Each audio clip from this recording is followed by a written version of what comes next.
ভাই 32 minute finishing time.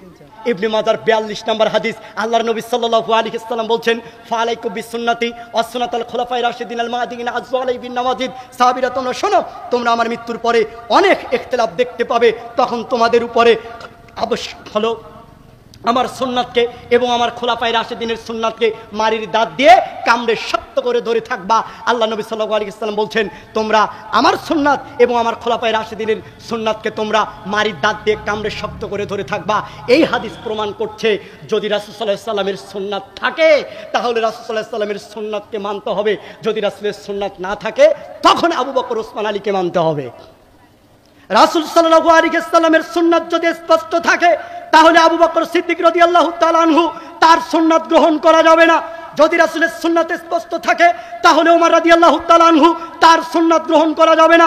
যদি রাসূল সাল্লাল্লাহু আলাইহি ওয়াসাল্লামের সুন্নাত স্পষ্ট থাকে তাহলে আলী রাদিয়াল্লাহু তাআলা আনহু তার সুন্নাত গ্রহণ করা যাবে না। যদি রাসূল সাল্লাল্লাহু আলাইহি ওয়াসাল্লামের সুন্নাত স্পষ্ট থাকে তাহলে ওসমান রাদিয়াল্লাহু তাআলা আনহু তার সুন্নাত গ্রহণ করা যাবে না। কেন? যেখানে রাসূল সাল্লাল্লাহু আলাইহি ওয়াসাল্লাম উপস্থিত, যেখানে রাসূল সাল্লাল্লাহু আলাইহি ওয়াসাল্লামের সুন্নাত স্পষ্ট দলিল সহ আছে, তা ছাড়া তার সুন্নাত ছাড়া অন্য কারো সুন্নাত গ্রহণ করার কোনো সুযোগ নেই। রাসূলের সুন্নাত থাকার পরে যদি আবু বকর, ওসমান, আলী এদেরকে যদি না মানা যায়, কি হবে এই দেশের মানুষ? হানাফি, শাফি, হাম্বলি, মালিকি, চিশতি, কাদেরি, নকশবন্দি, মুজাদ্দিদি, শরীয়ত, মারিফাত, হাকিকত, তরিকত এদেরকে মানে এরা কি করে ইমাম আবু হানিফার সুন্নাতকে মানে? এটা কোশ্চেন কালেও হতে পারে না, পারে না, পারে না।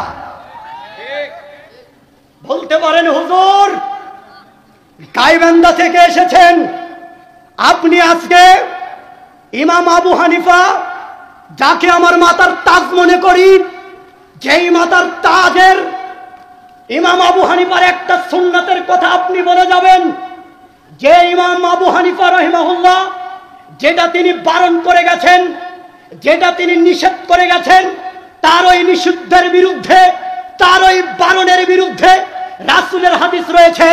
যদি এই প্রমাণ না দিতে পারেন, হুজুর গাইবান্ধা থেকে এসেছেন, পায়ের জুতাও কিন্তু থাকবে না, দৌড়ে পালাতে হবে। জি, দৌড়ে পালাতে হবে না, ইনশাল্লাহ দলিল পেশ করছি। দেখেন, অনেক বই প্রস্তুত করে অনেক কষ্ট করে লিখে নিয়ে এসেছি। কিভাবে লিখে নিয়ে এসেছি? যেটা রাসূলের চূড়ান্ত সুন্নাত, সেটা কি? ইমামের পিছনে সূরা ফাতিহা পড়া। সেটা কি? আল্লাহি, আল্লাহর কসম করে বলছি, আল্লাহি, আল্লাহর কসম করে বলছি, আল্লাহ আমাকে প্রয়োজনে ধ্বংস করে দিবে। আল্লাহ, আমি যদি কাউকে কষ্ট দেওয়ার জন্য নিজের কনফিডেন্স এবং নিজেকে মানুষের সামনে বড় করার জন্য যদি আমি কথাগুলি আজকে আপনাদের সামনে পেশ করি, আল্লাহ যেন আমাকে ধ্বংস করে দেয়। আল্লাহি, আল্লাহর কসম করে বলছি, আমি কাউকে কটাক্ষ করে, আমি কাউকে কষ্ট দিয়ে আমি কথা বলছি না। শুধু রাসূলের সুন্নাতটা আপনাদের মাঝে আমি তুলে ধরছি, যেটা রাসূল সাল্লাল্লাহু আলাইহি ওয়াসাল্লামের চূড়ান্ত সুন্নাত, যেটা ইমাম আবু হানিফার নাম দিয়ে, যাকে আমার মাথার তাজ মনে করি, তার নাম দিয়ে, তার দোহাই দিয়ে এই রাসূলের সুন্নাত থেকে মানুষদেরকে বঞ্চিত করছে এই মাযহাবীরা। সেটা কি? দেখেন, ইমামের পিছনে সূরা ফাতিহা পড়া ইমামে আজম আবু হানিফা রাহিমাহুল্লাহ তিনি মাকরু বলেছেন। কি বলেছেন? আবার জোরে বলেন, কি বলেছেন? ইমামে আজম আবু হানিফা তিনি ইমামের পিছনে সূরা ফাতিহা পড়া কি বলেছেন? মাকরু বলেছেন। এটা হলো ইমাম আবু হানিফা রাহিমাহুল্লাহর কথা। ইমাম শাফি, হাম্বলি, মালিকি এদেরও যে মত রয়েছে, এই মতের অনুসরণ যদি করে এই চারজন ইমামের, তারপরেও তারা ইমামের পিছনে সূরা ফাতিহা পড়তে বাধ্য হতো। কিন্তু এই চারজনের কথা একজনকেও তারা মানে না, কিন্তু এইটাকেই প্রাধান্য দিচ্ছে। যেহেতু ইমাম আবু হানিফা রাহিমাহুল্লাহ ইমামের পিছনে সূরা ফাতিহা মাকরু বলেছে, তাই তারা ইমামের পিছনে সূরা ফাতিহা পড়ে না। দেখেন, একটু আপনাকে আপনার নিকটে দলিল পেশ করি। ইমাম আবু হানিফা যেহেতু বলেছে ইমামের পিছনে সূরা ফাতিহা পড়া মাকরু, তারা আরো একটা দলিল পেশ করে।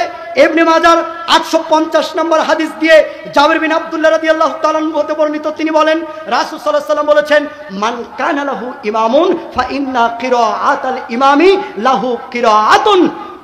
যাদের ইমাম আছে, ইমামের কিরাত এই কিরাতেই যথেষ্ট, আর কোনো কিরাত, আর কোনো সূরা কিছু পড়তে হবে না। এইটা হচ্ছেন ইবনে মাজার 850 নম্বর হাদিস দিয়ে দলিল দিচ্ছে।